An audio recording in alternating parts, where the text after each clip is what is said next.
নমস্কার, আদাব। আমি রফিক শেখ, ওয়েস্ট বেঙ্গল ইন্ডিয়া থেকে বলছি, পার্ট অফ ওয়ান প্যাসিভ। সর্বপ্রথমে জানাই আমাদের সিও অ্যাসমুফারি স্যারকে অসংখ্য অসংখ্য ধন্যবাদ।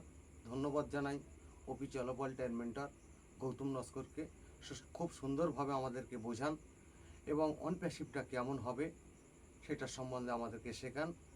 এবং ওপি চলপাল্টাই সকল মেন্টরদের আশীর্বাদ নিয়ে আমি 2-4 লাইন কবিতা ওয়ান প্যাসিভ সম্বন্ধে বলার চেষ্টা করছি।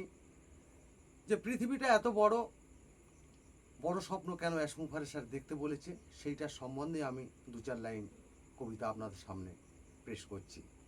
যে পৃথিবীটা এতই বড়, মনটা কেনই ছোট, তার জন্য অ্যাশ বলেছেন বড় স্বপ্নই দেখো।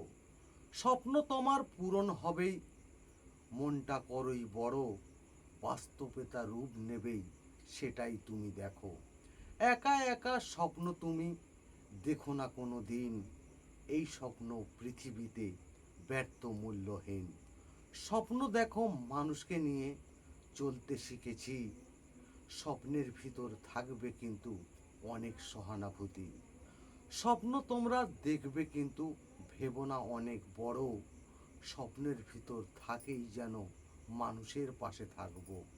এই স্বপ্ন দেখতে বলেছি, এটাই মনেই রাখবে, বাস্তবতা রূপ নেবেই, সমাজ এটাই দেখবে। স্বপ্নের ভিতর অনেক কিছু লুকিয়ে কিন্তু থাকবে, তবেই তুমি অ্যাসমুফারের আসল রূপ দেখবে। অ্যাসমুফারে ধন্যবাদ। ওয়ান প্যাসিভ জিন্দাবাদ।